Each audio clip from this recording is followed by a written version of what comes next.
So dito mga ka-followers, no, meron po kasing dalawang klaseng paglalagay ng CPR-LINGs.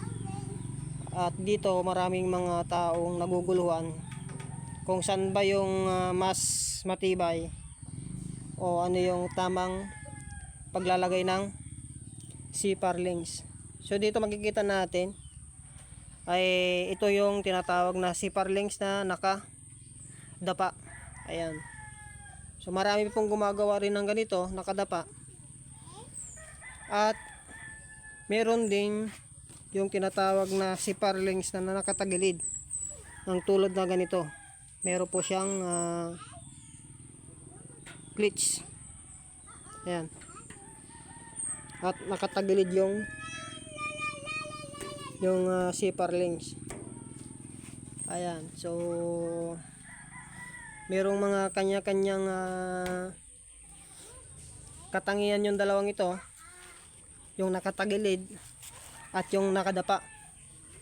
So yung unahin natin, yung nakadapa naman kasi ay pag tayo po ay magte-tex screw ng yero, ano, ay malapad po yung kanyang pagte-tex screwan. Ayan, malapad kahit baguhan. Kung magbabari na ay walang mintis dito kasi nga malapad yung kanyang pamakuan. So ito naman yung kainaman ng nakataob. Tapos kung sasabihin natin na mahina, kung makikita nyo naman ay napakatibay naman kasi nga naka-welding dito, tapos naka-welding din doon. Makikita natin hindi po siya gumagalaw.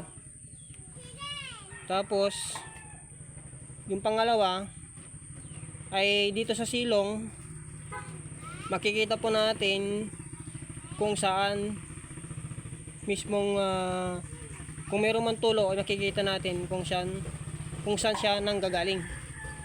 So ito naman yung katangian ng CPR-LINGs na nakadapa. Paano naman yung nakatagilid? Ayan, ito yung nakatagilid mga guys. Ito yung nakatagilid naman, ito yung talagang tunay na pesto, yung tamang paglalagay ay nakatagilid. Dahil mas matibay daw sabi. Pero parehas lang din naman sa nakadapa at sa nakatagilid. Makikita rin natin yung kanyang pamako naman dito ay hindi siya maganong malapad. So ito lang. Tapos nakatagilid, kainaman naman dito ay nakatago yung tex screw. Hindi po siya gaano makikita kasi nga nakatagilid siya. Ito naman yung katangian ng nakatagilid. Ayan. So parehas naman silang matibay. Pero marami pa rin naguguluhan kung saan ba sa dalawa yung tamang paglalagay ng CPR-LINGs. So depende na rin po sa inyo kung ano po yung gusto nyo. Pero para sa akin ay matibay naman silang dalawa.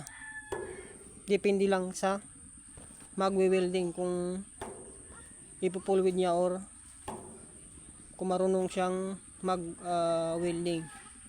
So pares po silang matibay. So wala naman pong problema kung saan ang gusto nyo. Kung nakataob or nakatagilid ay pwede rin naman.